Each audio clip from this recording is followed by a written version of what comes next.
Hi, everybody. This is Chris. And this is Matt. And this is a very special episode of The Lost Sectors. Yes. Rusty music that does not exist. Right? We have just put in almost 55 hours worth of playing Deathlord. You want to know an interesting... Whoa. Hey, sorry. Come on. Sorry. You want to know an interesting... Hey. Suddenly I'm Google Sheets. Do you want to know an interesting fun fact about our Deathlord playthrough? I would love to know an interesting fun fact about our Deathlord playthrough. We started it on August 6th or 9th of 2019, and we finished August... I think we started on August 6th and ended on August 9th. That's hilarious. Or no, we started on the 9th, ended on the 6th. The point is, it was almost a year on the nose, except for 3 days. Yeah. And it took us, according to the, our playlist for it, 54 hours, 55 minutes, and 43 seconds. Wow. So we put in time on Deathlord. I think it's a jewel in our gaming crown that we might have the only full playthrough of Deathlord on YouTube. Maybe on any. You think that's true? Yeah. I definitely think on YouTube. I don't think there's probably another full playthrough of Deathlord. I hope there is someday. Like, I don't want to be the only one, but I also understand why we might be. Yeah. This son of a bitch was long, and we played it, and a lot of you watched, and it was a lot of fun. A lot of the fun was because the people watching were great to talk to. But now we're going to talk about the actual we're going to do the reality of Deathlord. Non-review. Normally I say a non-review because it's two assholes who go form a half-formed opinion. If there was ever one where someone could argue that we're about to review a game, I think this is it. Yeah. Because we're probably going to talk about after 55 hours, I don't want to miss a bit of this. Right. And we know this game. We know it inside and out. We've played it all the way through. Yes, from our lowly party to defeating the Deathlord, we did this whole thing. Yes. So let's start like we normally do. 1987. Yes. Electronic Arts. When they were doing the record cover things to make the developers feel like rock stars. That was the theory. That's nice. You don't see Electronic Arts trying to make developers feel like anything but indentured servants these days. Right. Oh my god. They put out an ad like, can a video game make you cry?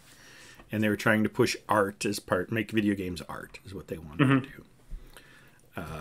I haven't heard that pitch in a long time.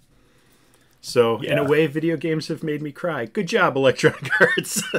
It took you 20-some years, but you finally did it. Not the way you wanted. Well done. Nope. Well done. And not least of the great things about Deathlord is the art.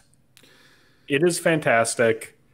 The box art specifically, but also like these little scenes, the end scene and this title screen, pretty great. Yeah. I really like it.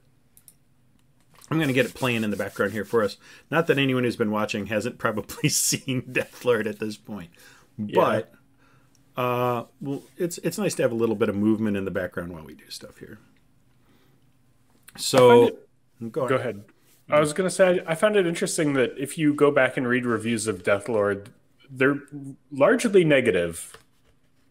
But you loved this game so much so that you have often said that the whole reason you started this channel with me is to get me to play this fucking game. This has been the long con that I've been very open about.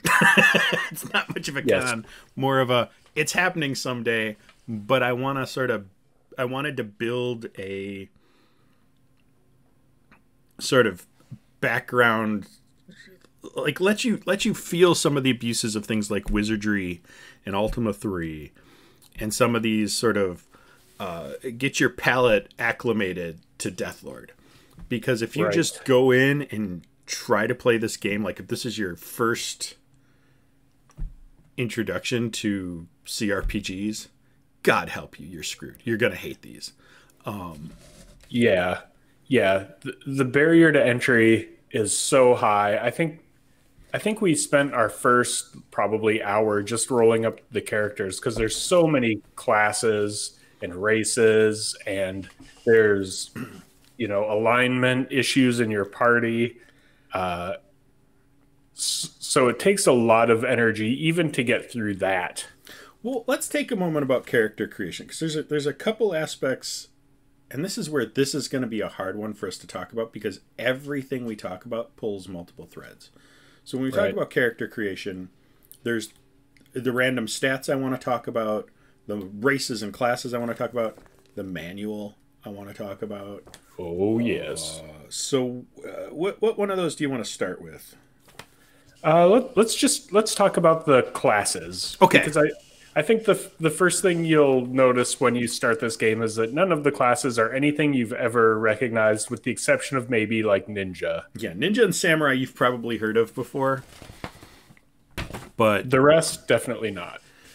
And what's really frustrating about that is it really goes into that whole this game was changed to a Japanese flavor like a month before release. Yeah. And it totally shows. It really does. And so I think that is one of those parts of the barrier to entry of you're given these words that might mean nothing to you and you have no connection to for the target audience, which was the United States. And are expected to kind of get into the whole feel, but then the manual doesn't help. Right. And it's just like it's this story you can find so many times, from Deathlord to the Challenger, where management tells the engineers what to do, and it ends like I don't want to compare Deathlord to the American tragedy of the Challenger, but there are that Venn diagram overlaps a little bit.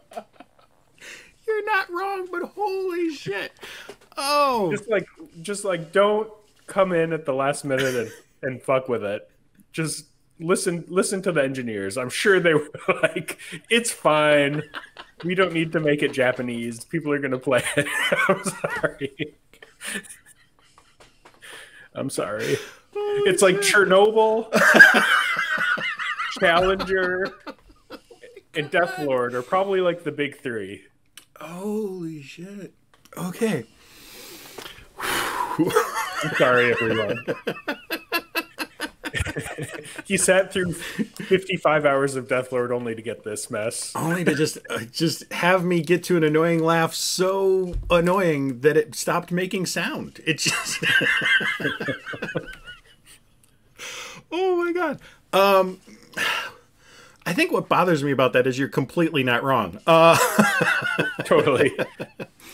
Yeah, they should have just left it alone. Whatever it was, Vikings or whatever the hell, just nothing. It was a Viking Teutonic, was what he said in one of the interviews, that it was meant to be a Norse Teutonic themed game. And he sort of had to come in at the last minute because I believe it was Trip Hawkins was like, JRPGs are doing really well. Let's make this Japanese. Completely missing... That's not what a JRPG is. That's not what makes it different. It's not that there's a katana in the game. Right. It's not a bunch of Japanese sounding words thrown in at the last minute. Right. So, I mean, that really kind of bums me out. But if you can get yourself past that hurdle, there are so many classes, and they all feel slightly different. Do you think the classes are poorly balanced?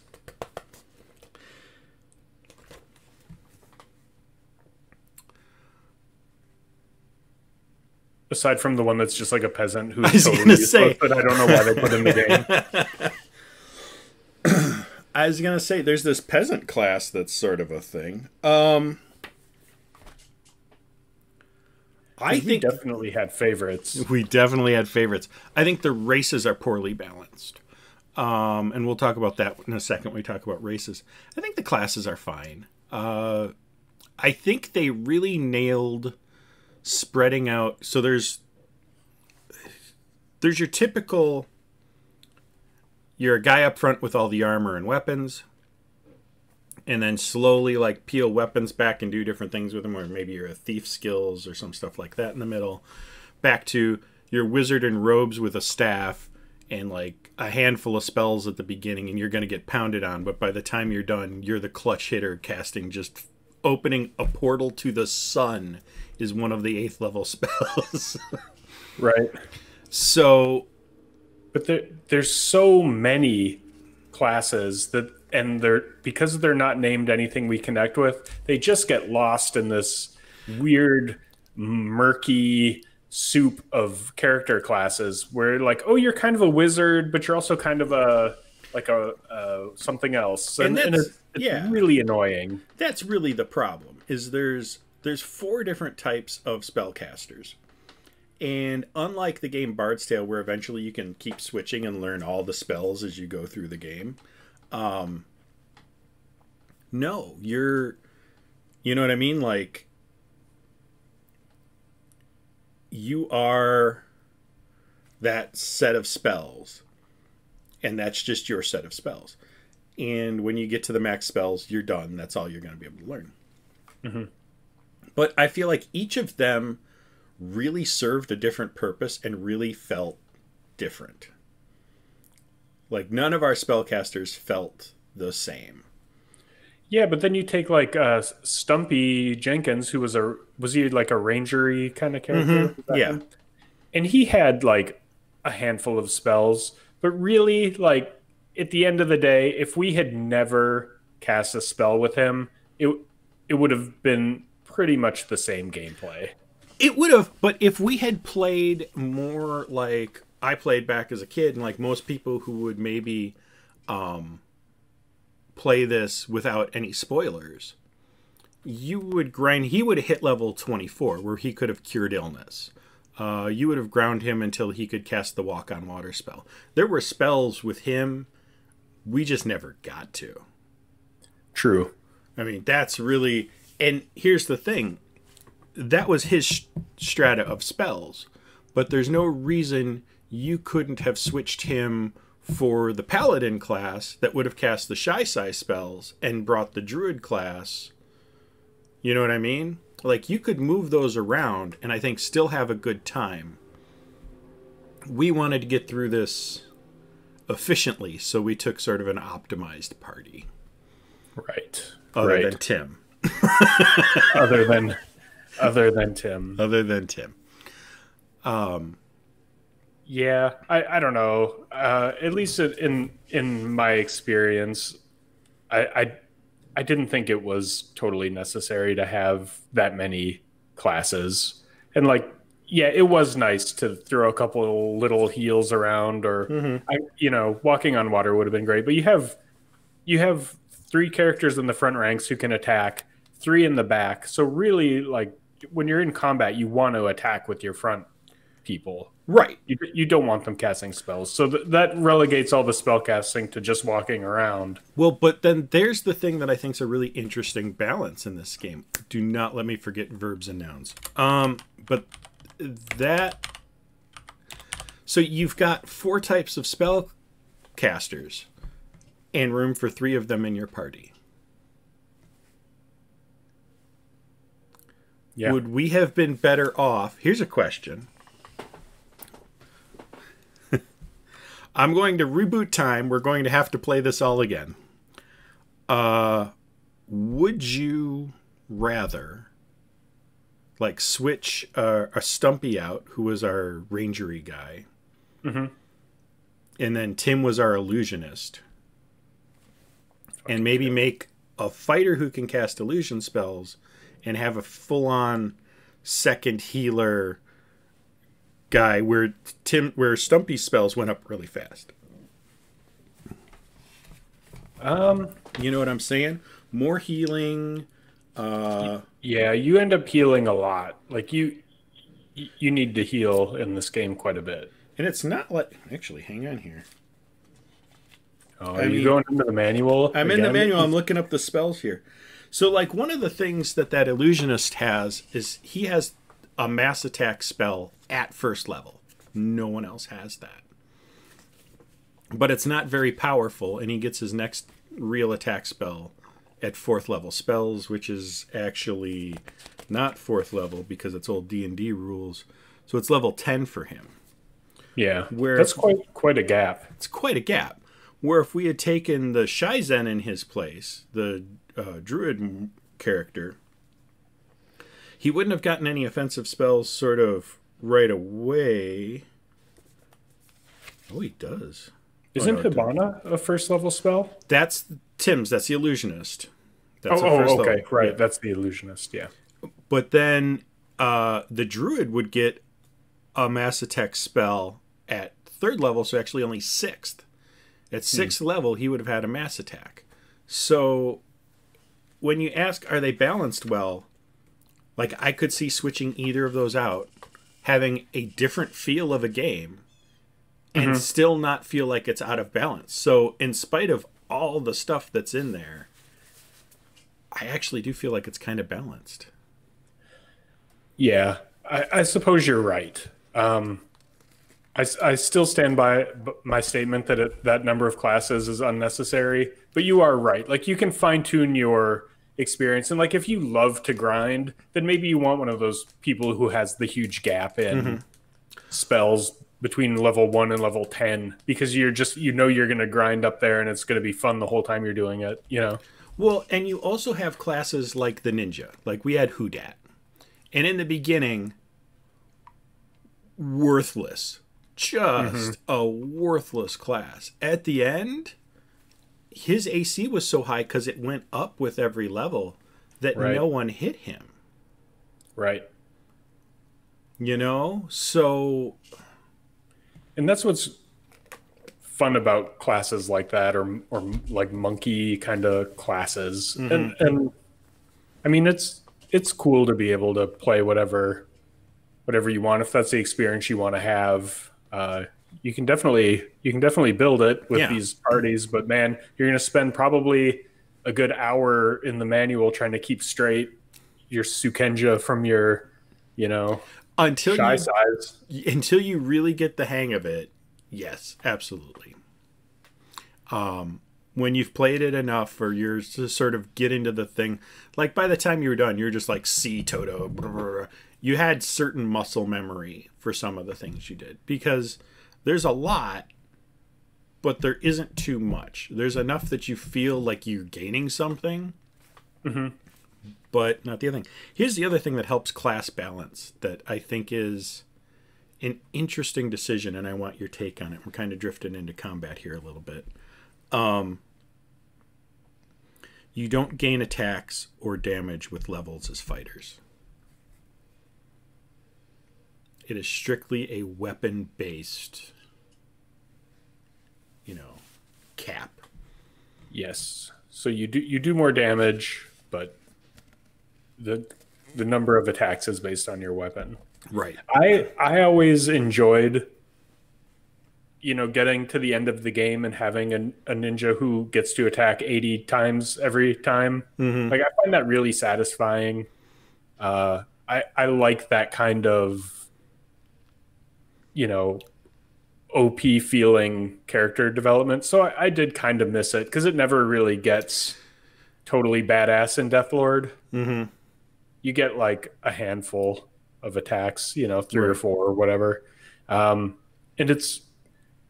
I would have liked, my ninja to increase the number of attacks as it goes. Yeah. What do you think? So, like, I have 2 feelings about it. Is one, you're right. You never get that, like, my monk is doing 8 attacks a round, and I cast the dream spell to double that. So now he's doing 16 attacks a round. Has a negative 28 armor class.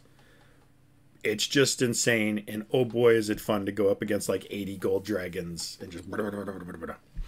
Right. But I also like the groundedness of this game. It helps you feel like there's no, and I think we proved this with how we went through this game. There's no level gate. Yep. There are places that are definitely harder, but you can do it. Yeah. It's odd that the combat things that made it feel harder, though, was rarely damage. Yes. It was rarely, I'm going to go in this dungeon. This thing's going to hit me so hard that I'm going to die. Mm-hmm. And we're just going to like brawl it out. It's not the combat. The hard combats are not like that. Right.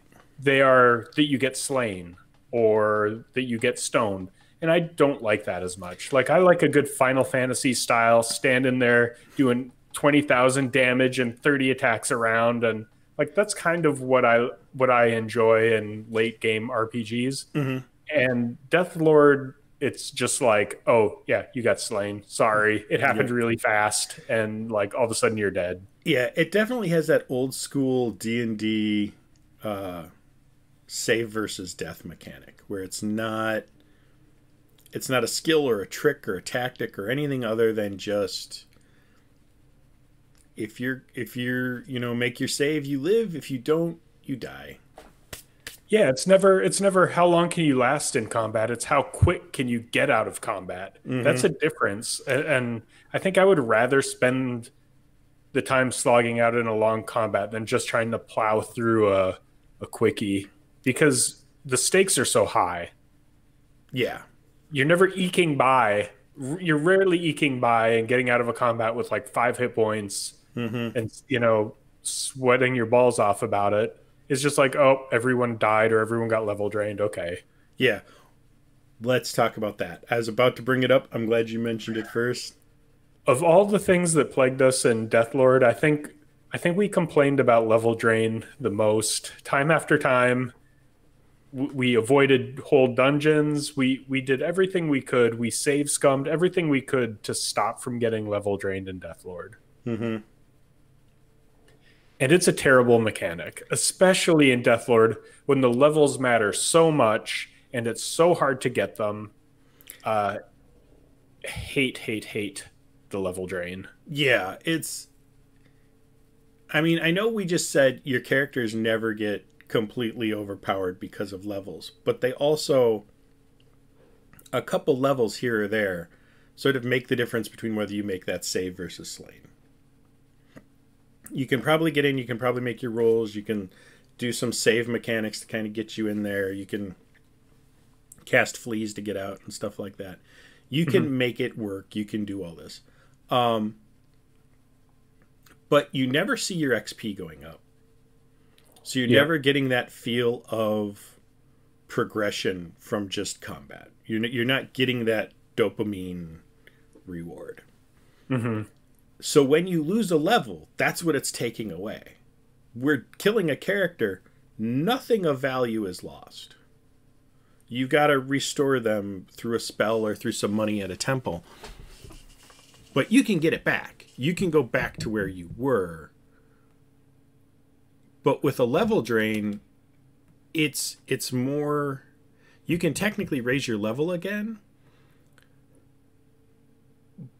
but it's taken something away from you. You can't just restore. Right. You've lost time in your real life to level drain. Right.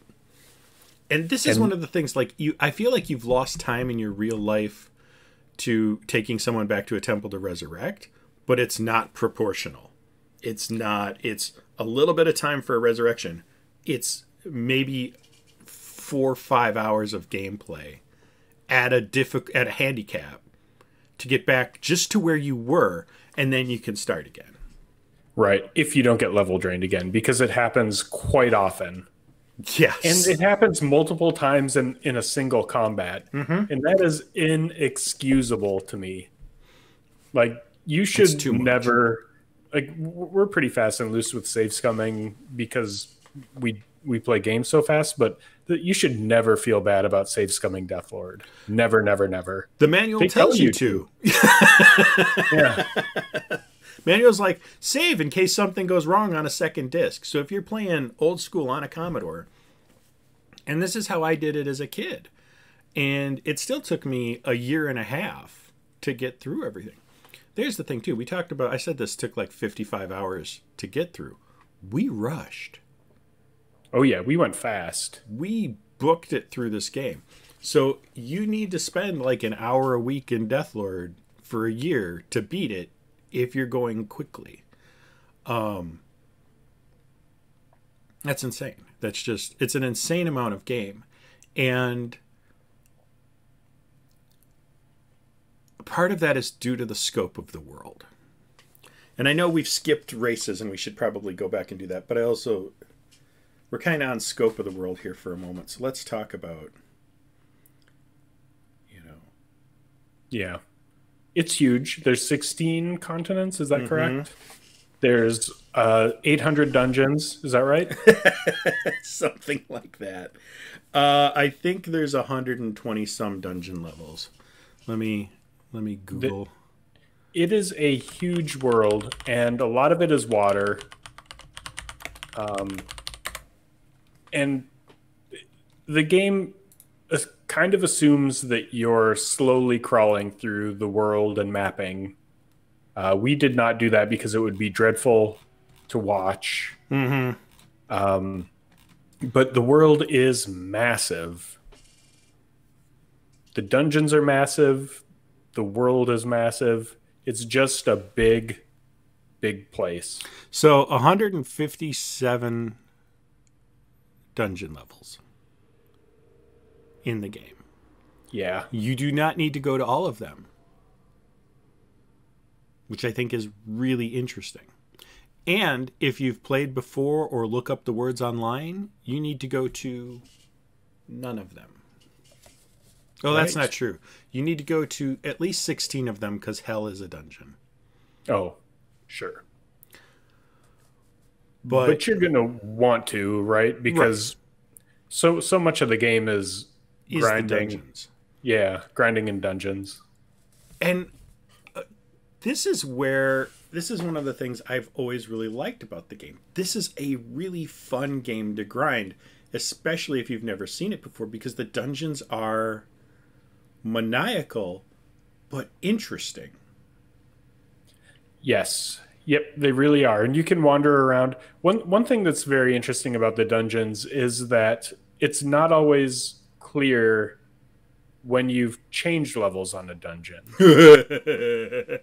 in the role-playing games that I know and love, you go from level 1 to level 2 to level 3, and sometimes you fall down a pit, but you usually know what level you're on. In Deathlord, you can be on a different level just from walking down a hallway and have no idea unless you cast the what floor am I on spell. So, yeah. So, there's two ways the Deathlord designers mess with you in dungeon levels. One is there's teleporters, and they will teleport you to an identical hallway on a different level. And if that doesn't jump a loading gap, which is every 4 levels, you have zero clue. Right. And if you're a little kid in 1988 or 87 trying to map this thing, that's just mean. That's a mean thing to do to your players. If for us, you had the reference material and like knew where we were. But if you were mapping that out, it would make no sense, and you would have to go back and like noodle out what happened. That's cruelty. And this is where I talk back to, like, when I finished the game as a kid, we finished the game, we were in our like low 20s for level. When I finished the game as a kid, I was level 68. And the reason is I mapped everything. Yep. And by everything, I mean everything I came across. I got together in my actual age 20s with some people online to kind of compare maps. And we were all jotting down huge swaths of map that the other people did not find. Like, there were mysteries and clues that I had played this game 100 times in some of the starting dungeons. Not dungeons like late in the game that I rarely ever got to. Dungeons that you start in that I was still finding new stuff in, and they were still finding new stuff in. And I think there's probably still undiscovered stuff out there because I don't think anyone's dissected the game and got a correct set of maps out of it yet. Yeah. Yeah, that's amazing. Like that after all this time you can still find new mysteries because a lot of it makes little sense. Mm-hmm.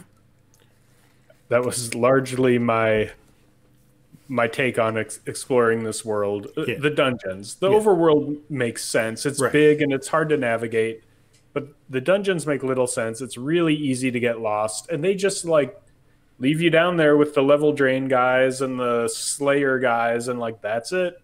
Yep. So I think if I were advising someone who is going to sit down and play this, it would be to just do so much early game grinding. And the thing about the grind is it's not like one of those games where you grind up to level 10 and then you play the game.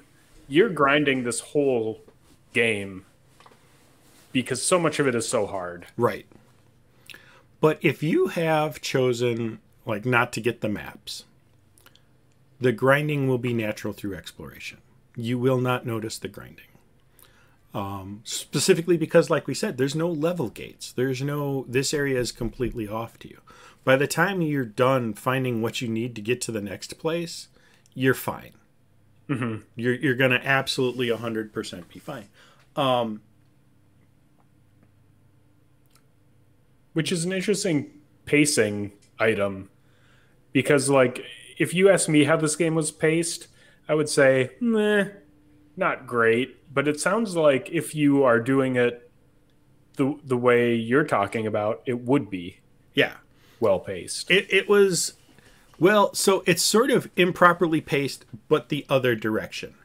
Because, and this was something I wanted to say a few seconds ago about the dungeons and how they're just crazy.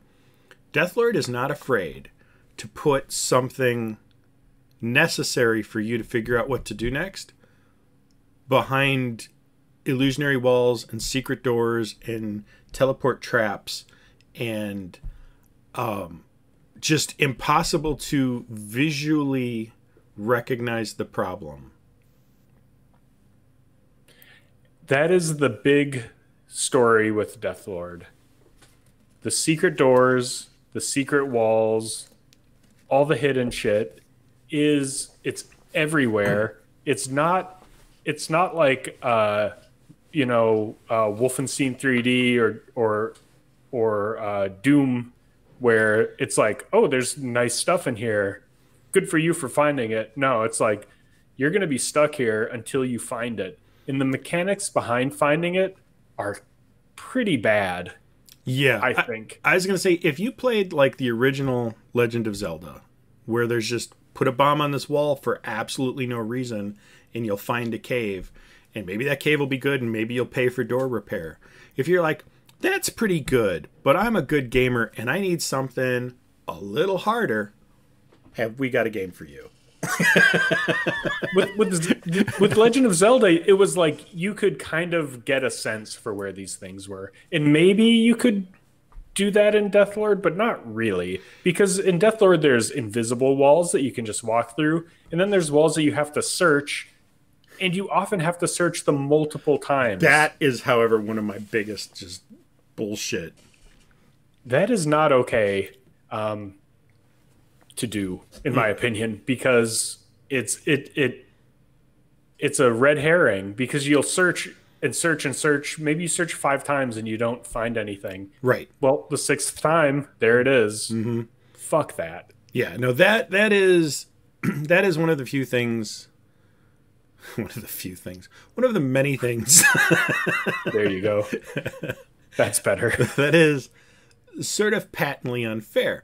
Once you understand it, though, once you've discovered that reality, you can kind of start to compensate for it. You can compensate for the difficulty. But yeah. It is something you in your mind have to compensate for. You have to go, okay, Deathlord's going to be unfair to me this way. What can I do about it?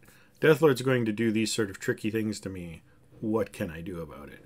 And again, if you're mapping, they become a little more obvious. Right. Because when you draw them, once you figure out the map fits exactly on a sheet of graph paper, now you've got something. Because now you start filling it in and you're like, there's a huge gap here. Mm-hmm. Why? How do I get in there? Because they put, every byte mattered. They put something in here. Where is it? Mm-hmm. And so you gotta kind of figure out what that is and where it is. And it's cool. But yeah, you're given the tools to deal with it, but yeah, it's not going to hand you anything.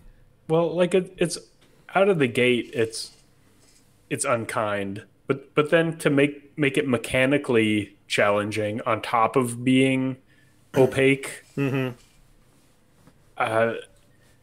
That's a big turnoff.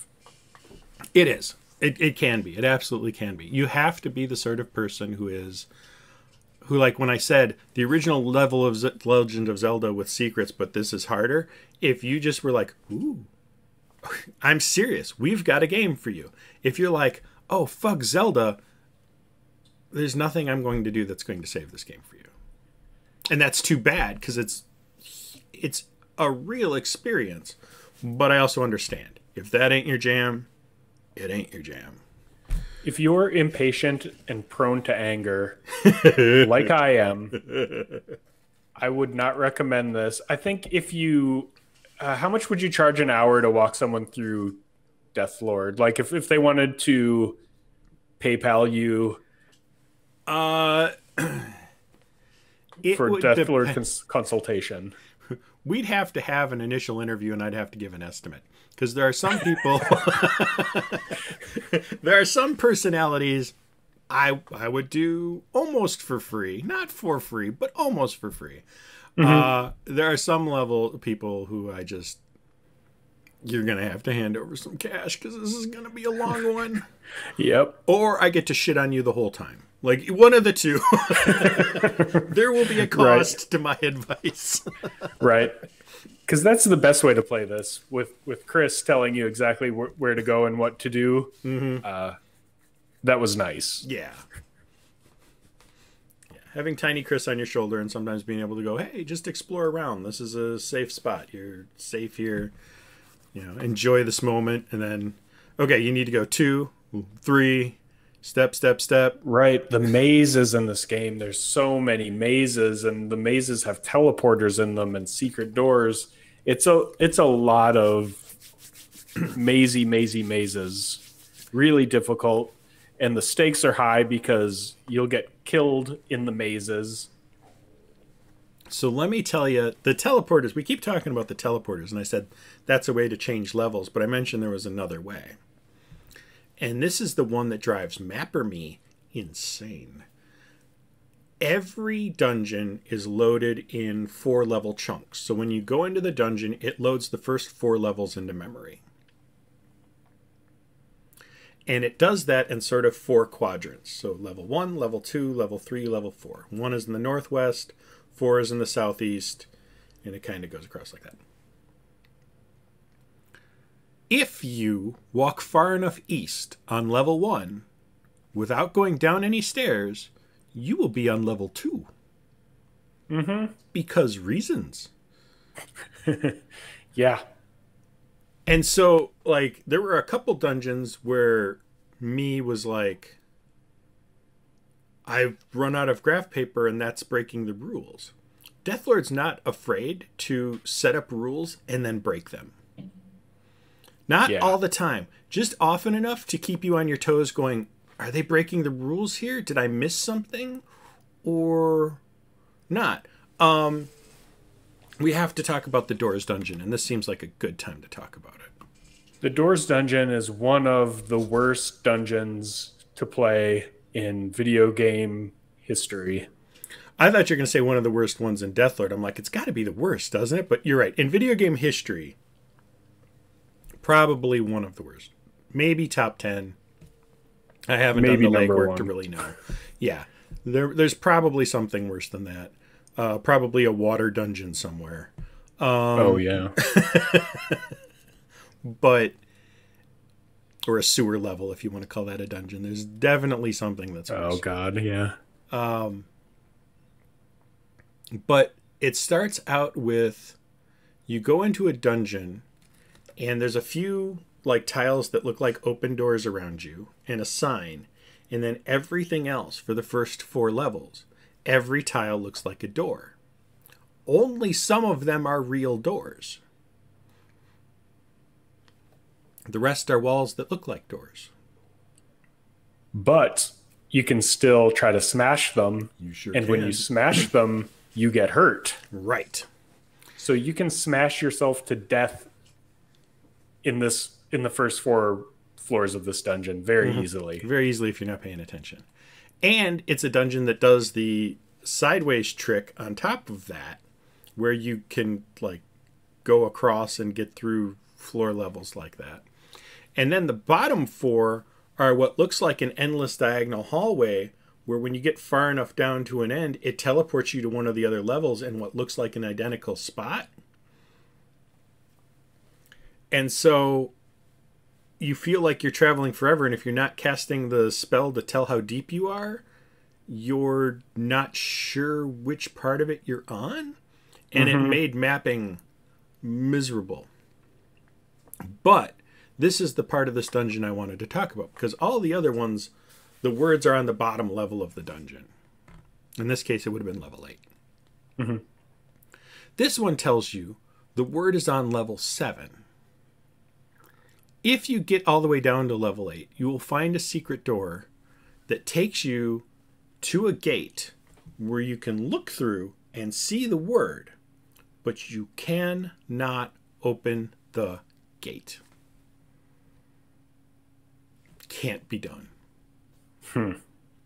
So what's happening is it's using that border I was talking about going from level 8 to level 7. So the word is on level 7, but you can see it from level 8, but you can't get there from there. You got to go back and figure out how to teleport yourself back up to 7, figure out when you're on there, and then go through. Yeah. Yep. That's it. This is The double deuce. player versus developer.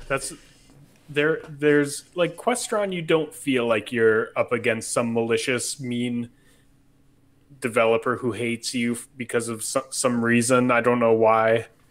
But in Deathlord, you feel like the developer is just trying to be mean to you.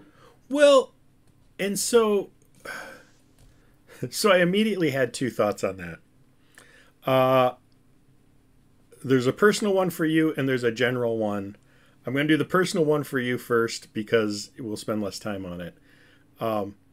You like Death Maze 2000? I did. It's I a did. funnier I loved it. malicious. Death Maze is a funny malicious. Death Maze is like, oh, look how mean I can be to you. Like, I gotcha. Yeah, and then you're like, I gotcha. oh, you did. Okay. Okay, I'll go back and try it another way. But Jerk. Deathlord's like, see you in 6 hours, asshole. Like, enjoy your teleporters. Here's the thing, though. Deathlord dungeons feel like they're doing their job. Like, we were just playing DDO the other night, right? And we were talking about there's a locked door with a puzzle to the right that is essentially Simon Says. You start the puzzle, and it tells you what buttons to press, and then you press those buttons to unlock the door. Who would build that? Right. What? Who is that lock supposed to keep out? And it was magic, so it's like, that's got to be expensive. Right. That was arcane power someone pumped in to make a Simon Says game to open a door. Like, You are right. And Deathlord's like, no, this is a dungeon, asshole. Figure it out. yeah, like it's going to be hard. It's going to be miserable. But that's one of the things I liked about Deathlord's open world. And we kind of didn't play that way either, which is a little too bad for you. We did sometimes, but In Deathlord, you go into a dungeon until you're sick of it, and then there are 155 other dungeon levels to go bang your head against. Yep. You don't like this one? Bugger off. Mm-hmm. You can go somewhere else and have some fun there until you're ready to come back and look at this one again. And it does a good job of making the dungeons feel unique and the continents feel unique. I think it would be a failure if the dungeons felt samey. But like, there's a swampy dungeon, there's a elemental dungeon, there's the fucking door dungeon, there's the linear dungeon. Right? It's just like you just walk down the hallway and that's it. One long hall for like 12 levels. So that is successful to me because I never was like, oh, which dungeon is this? Like, you always know, and there's interesting parts. There's like kind of there's one where you like come into someone's garden, like in the bottom of the dungeon. Stuff like that is really nice and keeps it interesting and keeps you wanting to explore as cruel as it is. Yeah, because there's always some little interesting something that may not even be quest related that you've now seen the way the developer's like thinking, and he's built this little secret sanctuary of something. Like, oh, this isn't a tangible reward. That it's not a golden katana or a magic suit of armor. It's something I've seen that probably very few other people have seen, not only in the game but in existence. And I got here through my own skill and talent. Right. And luck. A little luck sometimes. And that's cool. That's a really cool feeling to get.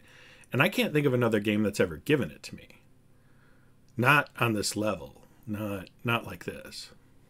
Yeah, just the sheer magnitude of the game. And there's it's successful from a storytelling standpoint too, because like there's a town that's been blown up by Senju, and like it looks blown up, and you can tell what happened, and it feels, even with just the tiles, it feels like a place that something happened, and you feel like you're investigating what happened, and that's great. Yeah, like that.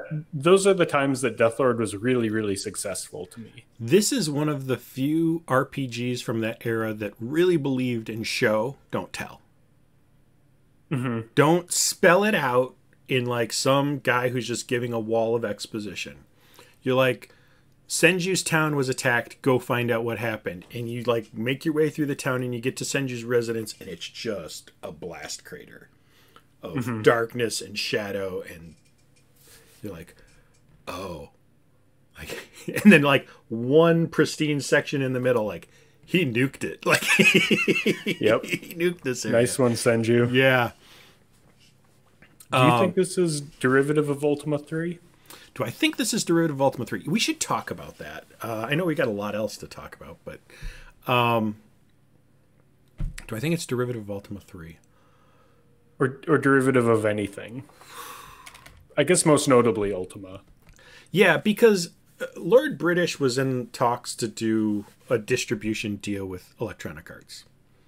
And when he saw this, he told them, you're breaking copyright or infringing on my property or some combination of that. And Trip Hawkins went, tough.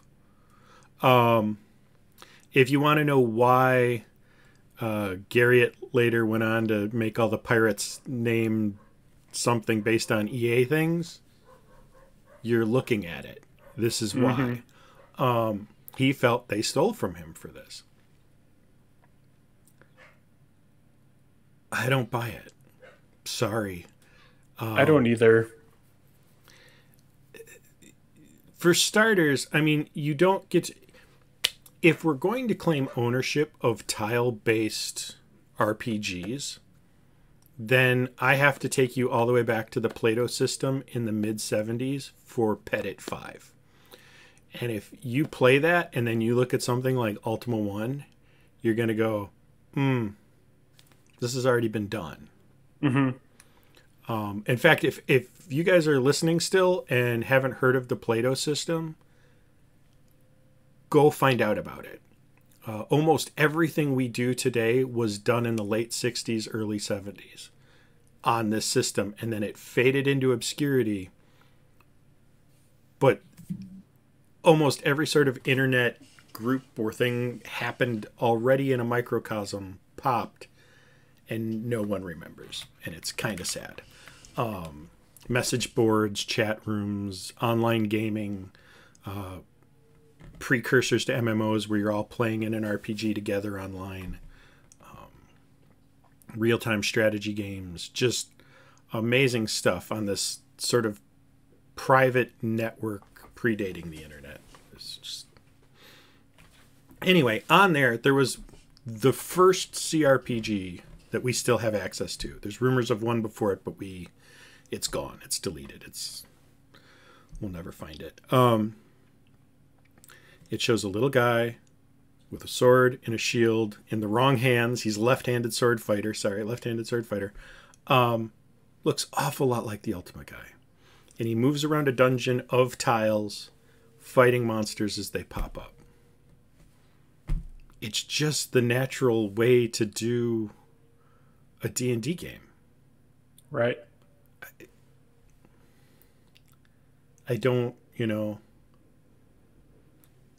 Yeah, I don't consider it derivative because it does so much so differently than the Ultima games. Like the layout is similar graphically, but that's pretty much where that's where they all were.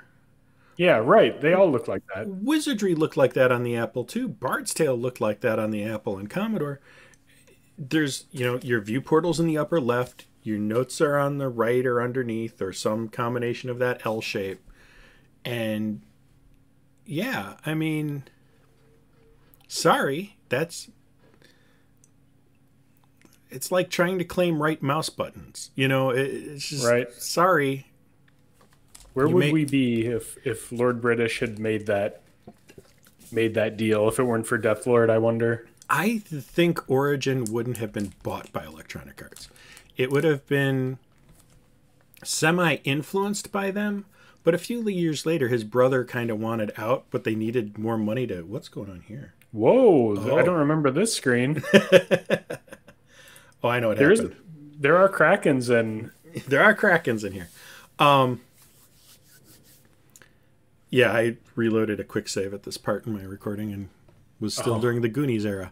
Gotcha. So he backed out of the distribution deal, which meant Ultimas and a lot of other Origin games didn't go to Target, didn't go to Kmart, didn't go to any of the big name stores at the time.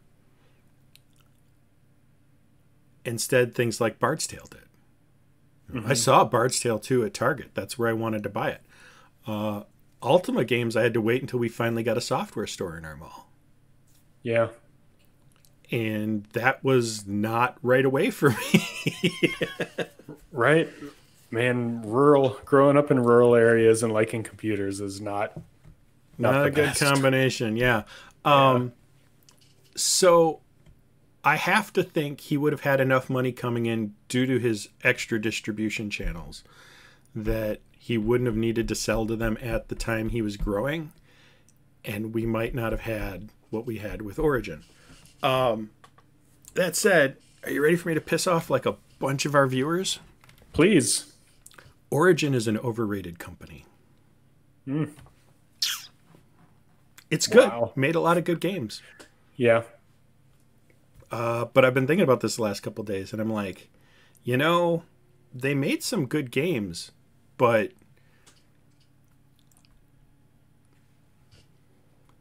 I don't know. I think compared to some of the other games we've played, maybe they get a little more credit from nostalgia than maybe they deserve. I will say that when we go back to games and I find myself not liking them as much as I remembered, they're often Origin games. They are. Origin really pushed the limits at its time. And with that, it made a lot of really strong impressions for us because they were new things, new ideas, new ways to do things. Mm-hmm. And so that held with us. But Okay. Right. Now when we go back and try and deal with these sort of precursors to what's coming, they're fine. They're fine. But yeah. Oh. No. So I think I'm not saying Origin was a bad company. I'm just saying that maybe, just maybe, a little overrated. Little overrated. I would agree with that. Yeah. Okay. What did you think about combat? Because here's one of the other differences. We were talking about differences between this and things like Ultima. The combat, it doesn't take you to a tactics screen. Yeah, you're just in it. I overall liked the combat system. I thought it was unremarkable, but fine. Pretty quick to move through. You know, I felt like I always had options, and sometimes you have to think about it. Sometimes you don't. Fine. One of the things that struck me when we came back to this, and I don't think I did this as a kid, and it's part of what made the game harder for me, is I didn't use the sleep spell as a kid. Like I just was like, how much damage can I dump on them? And I never really worried about my other assist spells. But if you learn to use those, the game's much easier. Yeah, early game sleep is huge. And buffing your characters and all that stuff. So there's a lot of good little utility spells in here. Like Keru, the ability to set a teleport and just shout your name back to it. That awesome. Is a game changer because you have to slog your way out of most of these dungeons. If not all, unless you have that spell. Or you restart your party. Right. Which is, you can do, but... yeah. That's just time and money you're blowing away again. So yeah, what did you think about the number of spells? Like you said there might be too many characters. Do you feel like there were too many spells? I would have liked the spells better if they weren't named how they were named, because they are meaningless. Just like the classes and races. It's hard to keep track of what they do, and you learn them by using them. But then once you learn one, your inclination is to just always use it. Yeah. Hence Todo and Hibana all the time. Like those are the spells I knew. I knew what they were going to do. I don't want to keep 15 different vaguely Japanese sounding spells in my head. Like I'm not there, and like you could print it out and paste it on your whatever. But I don't want to do that. For me, how I got through it as a kid was I used that question mark that would bring up the list. And so as long as I remembered about what it was called, I could usually like pick from the list and go, that was it. Burp. And like Hitema doesn't have anything around it that's similarly spelled. It's like, hi. This is true. The Nasu spells, however, each time we had to cure Perilous was just like, is it Do-Nasu, Ho-Nasu, Do-Nasu? It's one of those. It's one of those. Right. So, all Nasu, there's so many of them. And like the light spells are all Akari based. So there's like some kind of vernacular around them. But overall, it was I think I would have liked the spell system better and probably would have used it more in more creative ways if things were not named that way. Right. Yeah, there's just enough vernacular that there's a meaning behind it, but not enough that you can get used and learn it. Right. Yeah. And yeah, it would be nice. Like, I don't need Keru to be teleport. Or blink, or you know what I mean? Like, give me something a little more descriptive. And I think it might have been back before he was forced to change it to a Japanese sounding game. So we skipped races, and we keep skipping races, but we have to talk about it because of Tim. Right. We had a mage named Tim the Enchanter. Was a Toshi. He was a Toshi, which is a little like halfling elf. Those were the elves. Elfy kind of guy. And he just didn't make it. Like he had so few hit points, and it was so agonizing to like walk him around because you step in a swamp and it's like, oh, Tim's almost dead, or like someone casts a magic spell, Tim's almost dead. Well, and you're like, okay, well, why did you pick that class then? And I'm like, well, we knew we needed the class, and I'd played the class before. The thing was, like, we looked at him when we started, and he had a handful of hit points, not many, but we're like, that's a mage, that's what mages do. But he's got a high con. He'll make up for it over levels. He'll be fine, yeah. What the manual doesn't tell you is Toshi's fuck you on hit points. Right. And so he was never going to have a good deal of hit points, to the point that he was, like you said, unplayable. Yeah, we ended up dropping him off and starting another character. Yeah. Who I think finished the game at level 10? Yeah, right. Right, we just powered him right through, and like he died a lot, but he leveled up fast. But yeah, that is a balance issue for sure. Mm-hmm. And the manual needs to tell you that, like, Toshi's have few hit points, but it doesn't. So you have no idea. Either that, or he got catastrophically bad rolls every time, which I do not believe happened. For like 20 levels. Yeah. For 20 levels, yeah. Like, just no way. No.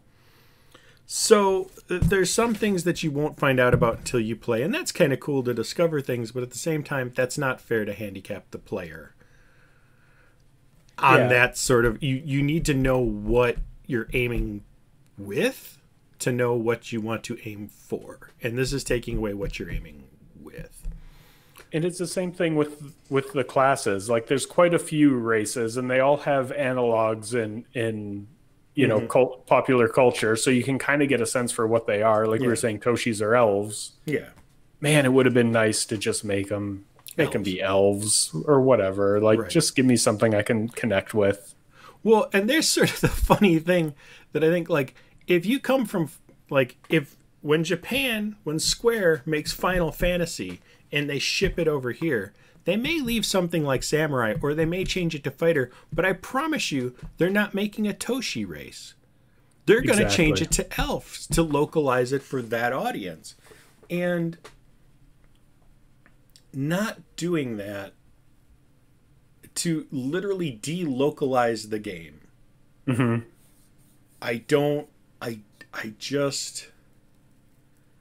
It makes me sad, because I think you never feel like you're in a Japanese world. Exactly. If they nailed the vibe throughout, and I felt immersed in some kind of like Japanese situation, maybe I could do it. Mm-hmm. And because it would be pervasive, I would know, you know, but it's not. Like, there's like, you encounter them as monsters, all the races sometimes, but it's not engaging in a global sense. Like, the Japanese stuff is definitely not ubiquitous, because once you get off the main continent, it's not really there anymore. Like, things aren't named Japanese anymore. Well, you can tell that he did just enough on the main continent to, like, pass whoever the execs were, but some of the stuff is still named what the old stuff was. Like, I'm trying to remember the town that got destroyed. If you go in it, it's got a different name than what they tell you it's called outside. Yeah. So, and when you go to different islands, this is one of the things that struck me as a kid too. And you mentioned it a little bit. The islands each have a cultural vibe to them. Like, there's the Temple of Oceanus that has this sort of Greek vibe to it. Got that right. You know, when you get to the frozen lands, you see a lot of Yabajin and barbarians and big guys with clubs running around, and you're like, okay, this is meant to be like a barbarian land. Right. You know, maybe some sort of Nordic theme to it. Like, okay, got that right. You know, I feel like everywhere else got the vibe right. But the one place they were asked to get the vibe right. Right. They phoned it in. It doesn't make any sense. Yeah. So, another thing that struck me about Deathlord was how much time we spent hiding or just standing still trying to regain hit points. Yes. That is definitely a thing. And again, maybe if you grind it up over a longer period of time, you wouldn't find yourself in those situations. But there's a lot of just like cowering in the shadows. Well, think of how much it slowed down once we got the Al Nasu spell. True. Because that is just a heal everything on the character. So when you have like 300 hit points or 200 hit points and you've got to heal them a piece at a time, you're going to burn through all your clerics' magic points, and you got to sit, twiddle your thumbs, and then do it again. Do it for all the fighters. Where once it can just be heal you, heal you, heal you, heal you, heal you, done, let's go. You spend less time doing that. So Yeah. it's one of those, it's an early penalty until you get past it, and then it's meaningless. It's something you just don't do anymore. Speaking of annoying things to waste your time and money and penalize you, food. Food. We have such a complicated relationship with food in video games. It's there. You don't use it fast enough for it to be a constant thing that's on your mind. It's just like every once in a while you'll think, oh yeah, I should probably go buy food. And then like I think it bit us in the ass maybe once or twice in early game where we kind of ran out of food. Yeah. Or it was close.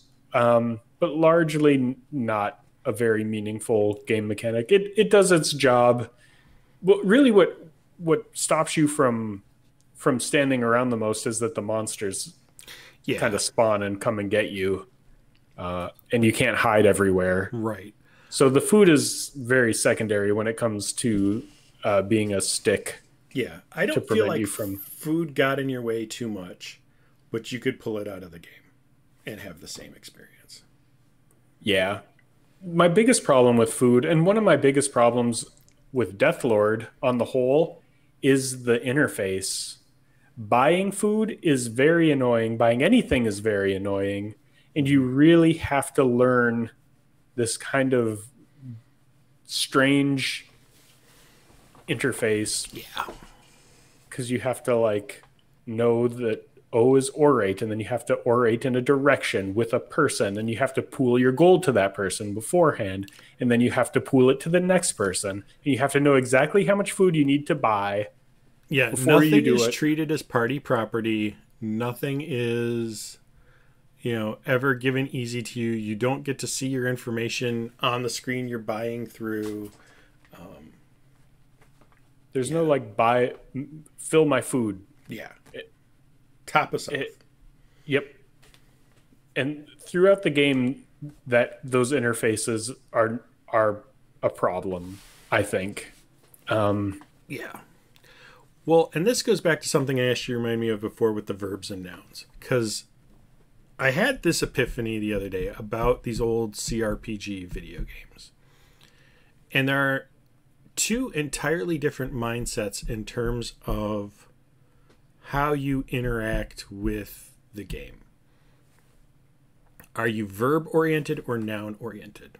This is a verb-oriented game. Ultima is a verb-oriented game. You get a keyboard where every key is a verb you can do.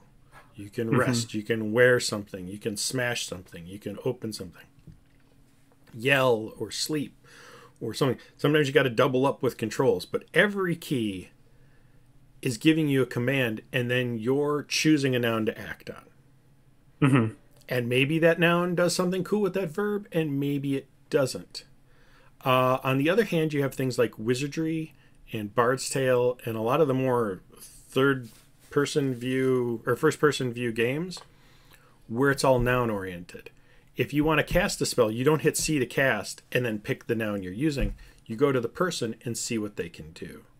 You go to the weapon and see what it can do. It's always get me to the object and then we'll go from there. Right. And I don't really know what to do with that information yet, but I think it's something when you're designing an RPG, you need to consider that as a cornerstone of kind of what you're working with in understanding it so that you can understand what its shortcomings are. And I don't think they understood the shortcomings of a verb-oriented system. Yeah. I mean, if you just look at managing party gold, even if you didn't have a, a shared inventory of gold, I can deal with that because a lot of games don't do that, and it's fine. But with Deathlord, you have to do this exercise where you pool gold backwards through your party and then forwards and then backwards again, because otherwise you just lose gold. And so you have to develop these like almost muscle memory systems of managing party resources, and that's not fun, and it doesn't make sense. And you're playing on the Commodore version where there's some safety measures built in that the Apple version didn't have, where you can pool gold, and if you've got over 10 grand, fuck you, now you've got 10 grand. But I had 50. Nah, we're just leaving it on the ground because reasons. Because you pooled it wrong. Yeah, you hand an item to another player and they've got something in that slot. Well, they just drop it. They don't exchange it. It's just gone. Yeah. Inventory management on the whole is terrible in Deathlord, because you have like, what is it? OHM. You can't sell anything. So at any given time you can, but there's no point. Right. That's true. Yeah. At any given time you have like a weapon, armor, and you don't know what they are because they're all named random Japanese things. You might not know which is which. Them. Yep. And like a couple items, and there's like categories of items in your inventory, right, basically, and you don't know what category they fall into necessarily. Yeah, so you can have a one-handed weapon, or you can have just a weapon, a missile weapon, a shield, armor, a random item, quest item, and I think that's it. I think that's 7 items you can hold. Probably one more that I'm forgetting, but and so you can either hold a like blue crystal or a holy symbol, but you can't hold both. It doesn't matter if you're not holding any weapons. Right. You can't hold both of these things. And to trade them makes no sense. Like the management systems in this game are a huge turnoff. And if you're just starting out, I would say like take some time and just like figure out how it works, and maybe take some notes and develop the muscle memory, because it's not going to make sense to you. Like even the last game we were playing, I was still having problems reordering the party. And a lot of that is because my short-term memory doesn't exist really. Like I'm like a goldfish as far as I recall. We've always been having this conversation. I think so. It kind of, at least for a year. Yeah. But it's a weird system. It is. There is some logic to it, but it's not visible to you as a player. You have to just figure out those things. There is nothing that is considered party inventory. And now that was not uncommon for like up through Ultima 3. Ultima 3 didn't really have party inventory either. But there were ways to handle that would have been better. Like the gold box games didn't have a party gold system, but when you got to a store, you could say, pool all the gold. Put it all in a pile. We'll distribute it when we're done. Or when you pick up money, if the guy you have opening the chest has 10,000 gold, which is your cap for gold, you don't get that gold. Doesn't matter. The other 5 guys have empty pockets. Right. That guy opened the chest. He had too much gold. You don't get the gold. Yep. If someone was to remake this game, it is one of the few things I would say, you got to change that. You got to fix the inventory. On similar same note, because it does kind of tie in with buying food and stuff. Conversation system. What did you think of that? Not awesome. There, you orate someone, and then you can transact, buy, or inquire. Or is there a fourth one? Chat? There's chat. There's offer gold and offer item. Oh, that's right. You use offer item like once in the game. I think. Twice in the game. 3 times. 3 times? Yeah. 3 times. Oh, right, because the... So you got to offer the document to the Emperor to get a boat. Mm-hmm. Got to offer a crystal to send you to get the Sun Spear. Yep. And you got to offer the Black Orb at the end to end the game. Yeah. And I think that's it. But Which missed opportunity, but anyway. Totally. What's the difference between buy and transact, you might ask? Well, they're just different.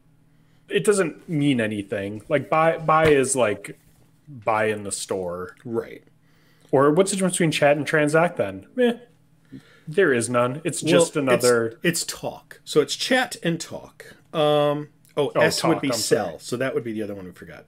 We never did that. Chat stimulates casual conversation with someone. Talk attempts to get information from someone. But why chat then? Why ever have chat? Yeah. Is this game not long enough for you that you need to make it longer by fucking chatting up the guards all day? Well, and this goes into the...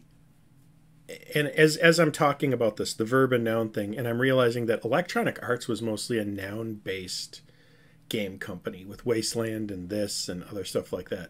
So there's a lot of noun game shortcomings built into this, but they did it with a verb-style interface. Because, like, if I clicked on the Emperor and then had this list of, do I want to offer him an item? Do I want to chat with him? Do I want to, you know what I mean? Do I want to buy something or sell something? That would all make sense. But to talk and then to have all that happen, especially when you can do what's called inquire, which at the time was revolutionary to me because Ultima 4 and 5 were sort of the only other people who did this, but it opens up a parser interface for you to type in keywords to talk. The whole game interface for chatting could have been completely made 100% easier by just moving to an entirely parser-based interface. Talk to them, see him say, hey, how you doing? And you can say, name, job, buy. Granted, I'm sure Lord British would have been like, see? But that aside, opening up a parser interface, like, I want to buy something. I want to chat. I want to offer you an item.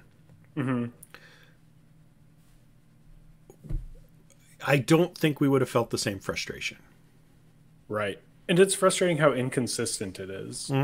Because the order that you do things sometimes is different. Like, I think it's different when you train versus when you buy or something like that. There's like two things we did often where the order is different. Because I know what it is. When you're healing, you go to the healer and then you buy it and then you say who you want to heal. But when you go to like the trainer, the person who is initiating the conversation, and obviously that makes sense because you can't necessarily raise the dead person who needs to be raised can't talk to the healer. But what you could do is let me have my one person with all the gold buy an item and then give it to someone the same exact way I do it at the healer. That would have been way better. That would have been way better. Here's why I thought it was good at the time, and now looking back, I have less love for it. When I played Ultima 3, you talk, you push in a direction, and that guy says one thing. And that's it. There's no back and forth. There's no anything else he says. There's no getting it. He might as well be a sign in the ground that says something. Because that's all he's useful for. They have a bit more character to them. Like, there's guys trying to shake you down, like, pay up, offer gold, Yeah. We didn't talk about that about combat, too. So you can beat your way through combat. You can try to run away from combat. You can also negotiate. Yeah, which we did very rarely. I think we tried it a few times. It doesn't always work. They don't always want to negotiate.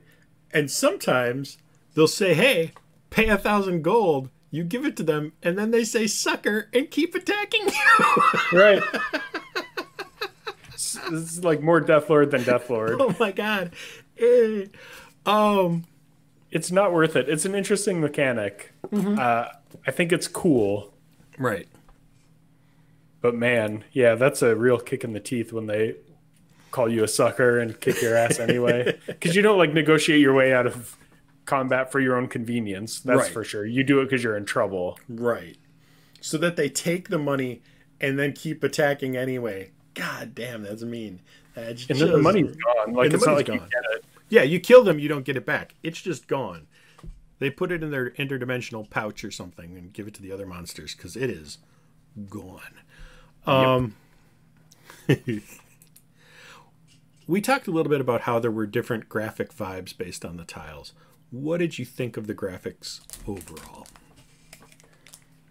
For 1987, they're pretty good.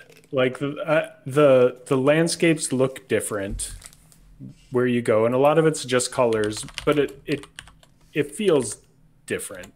I thought they were fine. Like I think the sprites in this game are really good. I love the ninja sprite, especially. I always have. I always will. I like this little camping sprite that looks like a boat. You know, overall, they were really good. I hated that the swamp looked the same as the field or whatever it is. Swamp and grass are very close. That drove me nuts and annoyed me because I hate stepping in swamp.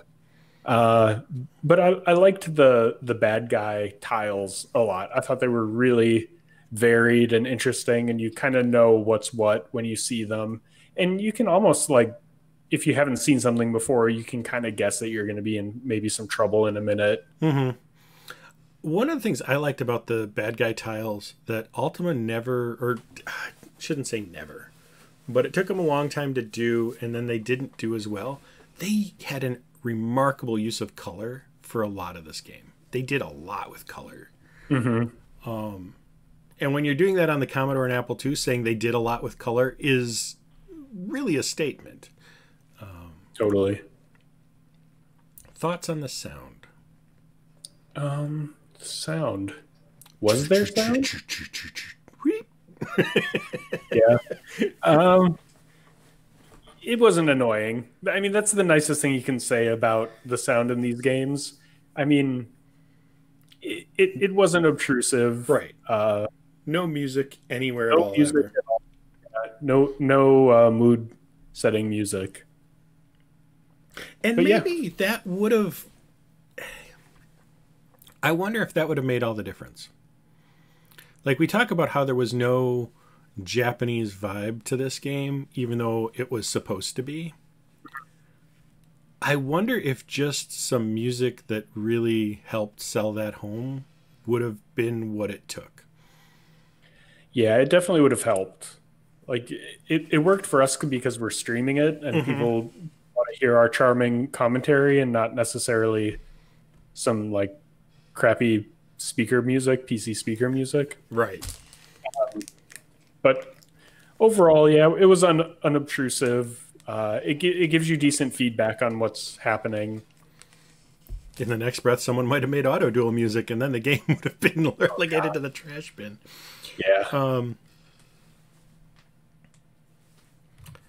Yeah. So, I mean, the plot is collect 6 items, 7 words, go through this giant world. Kill the guy at the end. It doesn't really give you much to start on. And another thing they did that is kind of mean is they hid people that you need to talk to, and you have to just, like, seek them out and find them in these towns. Not nice, but No. That's the game. Yeah. Yeah. The game doesn't like you. And wants to get in the way of you finishing it. But It's that's not kind of cool. Yeah, this is not for everybody. No. Like, I wouldn't encourage everyone to run out and try this, really. Like, you have to be a certain kind of person. You have to like that pacing. You have to like to take notes and like to map, because otherwise you're going to be just lost and frustrated for about 1,000 hours. And that's going to be your whole experience. You have to, like, go to the manual to look up every spell. You have to know your, weapons and armor, all that stuff. It's a lot of work. But at the same time, if you're not nailing it 100%, so like we talk about the game being unforgiving and stuff like that, but if you're wearing a gold crown instead of a gold kabuto, like that difference isn't going to be what keeps you from finishing the game. You know what I mean? Like That's very true. if you're wearing a +2 Harmakido versus a +1 Dumaru, and I may be getting those backwards, the game's not really, you're not going to be like, oh, now I didn't finish the game because I picked the wrong piece of equipment. I used a berserk sword instead of a rune sword. No, you're fine. You don't take it too seriously on that stuff. On the stuff you would normally take really seriously in a video game, you got to let that go. And the stuff that's normally handed to you, no, that's what you got to take seriously. Right. But I mean, if you're the person who wants to know, is that Dumaru better? Like every time you encounter one of those, you have to do it. You have to go to the manual and do it. And well, not the manual. Choice. It's not in the manual. Oh, I'm sorry. You'd have to look online. Oh, really? It's not in there? It is not in here. There is I never looked at the manual. That gives the numbers. You never know the numbers. Oh, that's terrible. That's inexcusable. No. And then the stuff in here isn't always 100%. The spells are 100%. What people can use isn't quite 100%. And it's very vague. So yeah, I had you, so I didn't use the manual at all. Like here it's telling the limits of what equipment people can use. And it says like Senshi and the fighter classes can use any sort of miscellaneous armor. The rogue classes can use up to gloves. The cleric classes can use a jingasa, which is a helm. And then the spellcasters can use gloves. Is the helm higher or lower than gloves? Right. And based on the names, you don't know if they're a helm or gloves at all. Sometimes, like sometimes you just don't know. it's a real mess in that way. All the equipment stuff is just a total mess. So I think we kind of just lean toward what sounds the coolest. Sometimes, yeah. Yeah. And so here's the other thing. Here's the other fun thing. This is what you got to pay attention to. So let's say Yori is something that can basically only be used by fighters. So you pick it up and you give it to your thief. And he's wearing armor he can wear. And it'll ask if you want to drop the armor he can wear. And you can say yes, and he'll take the Yori. And now he's not wearing any armor. He has the Yori. His AC has gone back, though, to him not having armor because it's not letting him use it, but it never told you he can't use it. Right. Yeah. So you could take it back and sell it. And so, like, when I min-maxed stuff as a kid, that's sort of what I did, where I'd have my mages, because I'm like, they're never going to see combat. I'd have them carrying Yoris and stuff to go back and sell in town, but money's not really an object past like very early in the game. Right. There's like 2 days where money is a problem, and then you're pretty much fine. Although I did benefit from you knowing where all the stashes of gold were, so that definitely helped. There are so many secret stashes of gold that are just rows of chests. But if you don't go looking in the corners for every nook and cranny, yeah, you're gonna struggle for money. Because training, we didn't talk about that. Training your characters, they don't just level up. When you hit level, you get a little plus sign next to your name. You don't know how many XP you are towards level. You just get a little plus sign. And you can get up to 2 levels in the bank waiting to go train on. And then, no. You just stop gaining XP until you train. Yeah. Not very nice. Not very nice. It's expensive to train. It's expensive to train.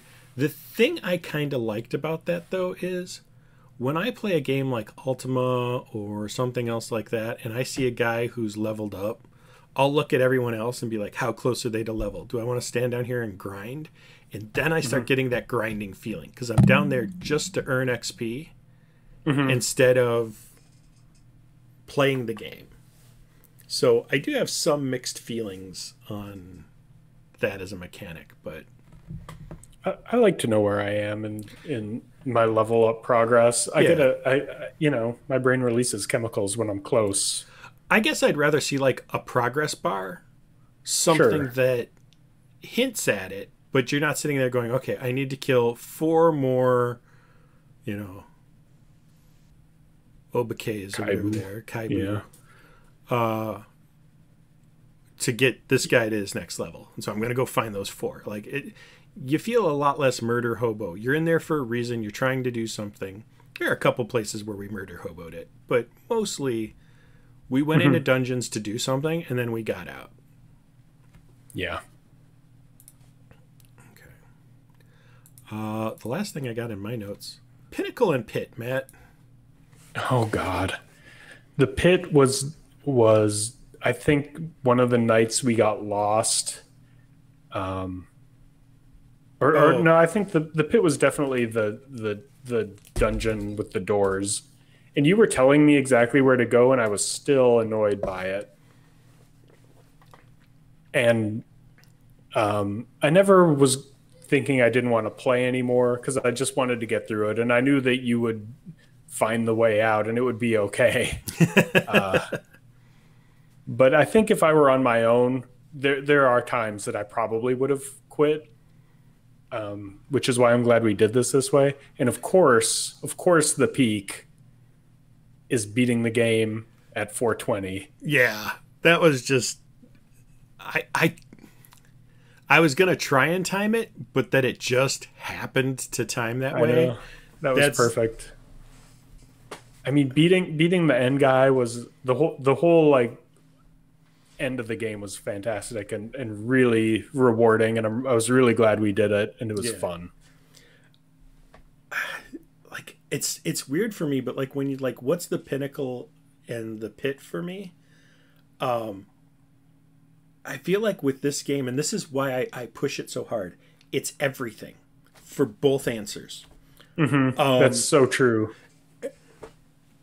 The Doors dungeon was super frustrating, and I felt bad trying to take you through it, but we had to get through it to get to the end. But getting stuck down there and figuring a way out and watching us like try to like snake our way out and do it because we didn't have the teleport spell yet. What an experience. Seeing your frustration at the doors and just getting just a little bit ticked off. Like there's something fun to that. But at the same time, it's the Doors dungeon and fuck you.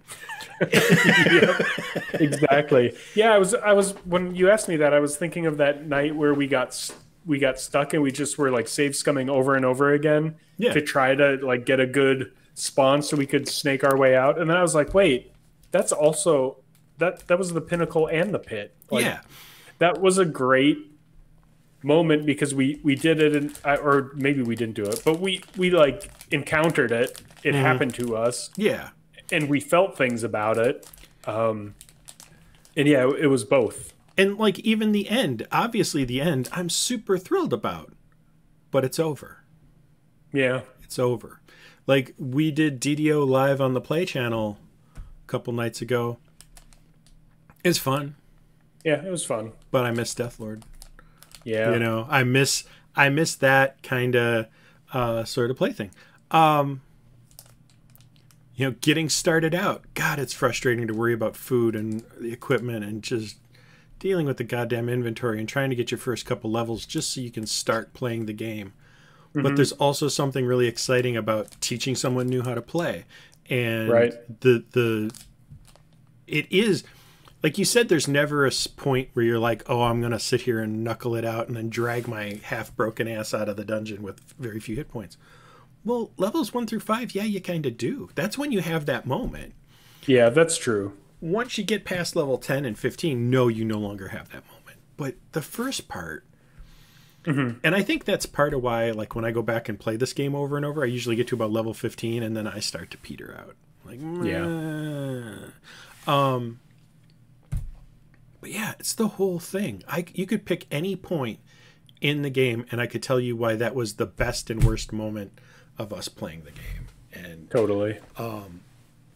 If that sort of gameplay excites you, holy shit, please go take a look at this game. And if it doesn't, yeah, don't bother. You're not. This isn't for you. Yeah. Yeah. So. All right. Anything else you want to say about it? Any things I missed? I mean, man. No, I think we've kicked it around. It's almost been 2 hours. We've been talking about it. Yeah. I think hour and a half on the record. So yeah. Yeah.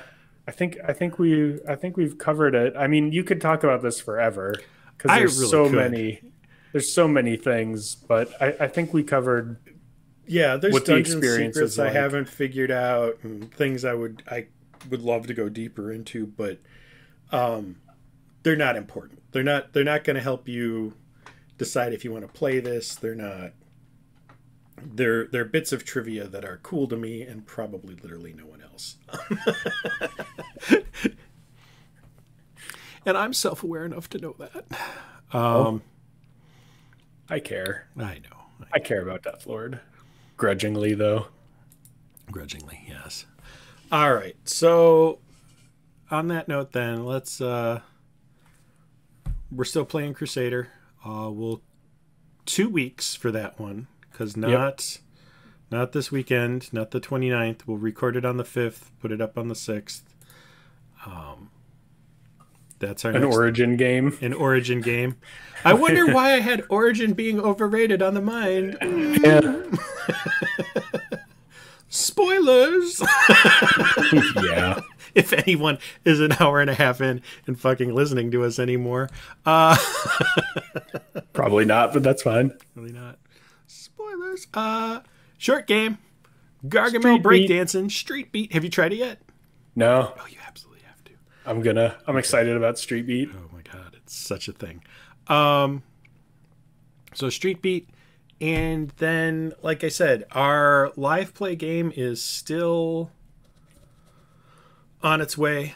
I don't know when we'll do the next DDO. I know that like we did it on the 20th. We normally wouldn't do it on the 3rd, so like the 10th is when we'll probably do our next stream. But if you're on the Orion server on Dungeons & Dragons Online and want to send me a message or something, maybe we can play together for a little bit, because I'll be playing before that. I'm not going to wait 2 weeks to play. Yeah. But it's a good time. It's on the Play channel, though. It's not on this channel. Right. So. Notes in the below for all our sort of things. Discord, Patreon, Reddit, Play channel, all that's down there if you want to do any of that sort of stuff. If anyone's even still here listening. Yeah. Which, if you are and you haven't subscribed, you obviously like what you're hearing. Go for it. But also, or don't. This isn't, Yeah. I'm not going to push it. I don't care. Yep. All right. On that note, bye everybody. Bye. Thanks for watching. Thanks for watching. Big thank you to all of you watching, sharing, liking, subscribing, suggesting games, commenting on our videos, or supporting us on Patreon. We appreciate all of your support and look forward to sharing many more videos with you. Thank you again.